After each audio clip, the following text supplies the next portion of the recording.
ભાદરવા મહિનામાં કીધું કે ભાઈ તમે મેળામાં આવજો ને વેરાઈ જાય એમ છે.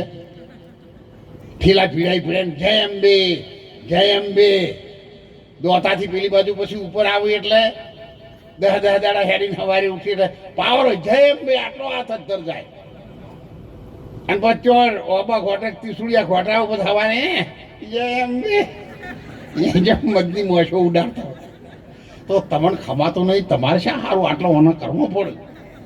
તમને જો તમને નવરાત્રી આવે એટલે 10 વાગે મોડવી જમતી હોય ને તો સાહેબ 8 વાગે ભાઈઓ બહેનો દીકરીઓ બધાએ તૈયારી કરે. કોઈ પેન ને કોઈ બુશર્ટ ને કોઈ જબ્બાન કોઈ સાડી કોઈ લાલીન પાવડર ને આ બધું તમારા અંબાજીમાં બતાવવાનું છે.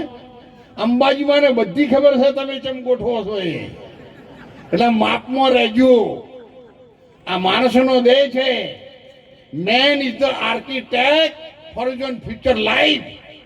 માણસ સંત બની શકે, મહંત બની શકે, દીકરી સતી કે વિરંગના બની શકે, નહીતર ભૂંડ જેવી તો જિંદગી છે અને એમાં બચવા માટે આ માણસનો દેહ એક ભગવાનને આત્માની ઓળખાણ કરવા માટે મીરાબાઈએ કહ્યું છે આત્માને ઓળખ્યા વિના રે 184 ધન માલ મિલકત મેળવ્યું હશે તમે આ વિશ્વ તણું.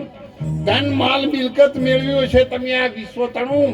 એક પ્રભુનો પ્રેમ બાકી છે. ગણી લેજે તારી જિંદગીના સરવાળા આખરે બધા બાદ બાકી છે. ભગવાનને મળવા માટે આ માણસનો જન્મ મળ્યો છે. આ તો આપણી બધા હિંમત છીએ. પણ યાદ રાખજો મીરાબાઈ એક દીકરીથી મવાડની એને કહ્યું 184 મટાડી દેવી છે. આવા જનાવવાનો ફેરા મટાડી દેવા છે. જન્મો જન્મનું જો દુઃખ કાયમ મટાડવું છે તો આત્માની ઓળખાણ કર્યા વગર ચાલવાનું. નામ રૂપ ગુણ નાશ, ચોથું પદ અવિનાશ અને ચોથા પદના ભેદને જાણે તે હરિનો નાશ. એ ઘેર સંતો ભાઈ જવું અમારે એટલે અને સંતોએ કીધું છે જો આવા ચાલે તો લીટી કહું. આટલો સંદેશો મારા સદગુરુને કહેજો.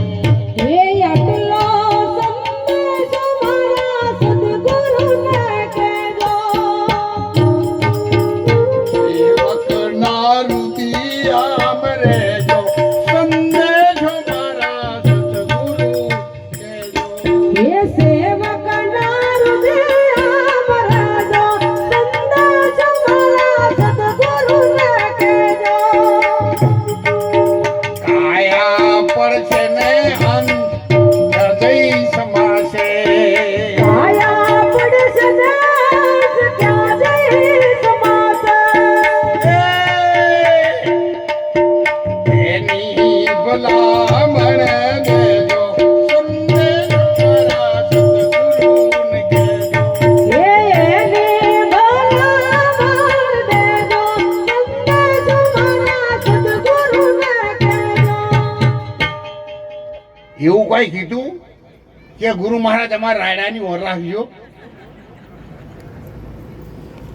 આપણા દીકરાના છોકરા લાવવાની સોડીઓ લાવવા ઓલી ગુરુ કરાયા છે આપણે. સદગુરુ તો ફક્ત સંતોની લાઈન આત્માની ઓળખાણ સિવાય બીજું કઈ ન કરાવી શકે.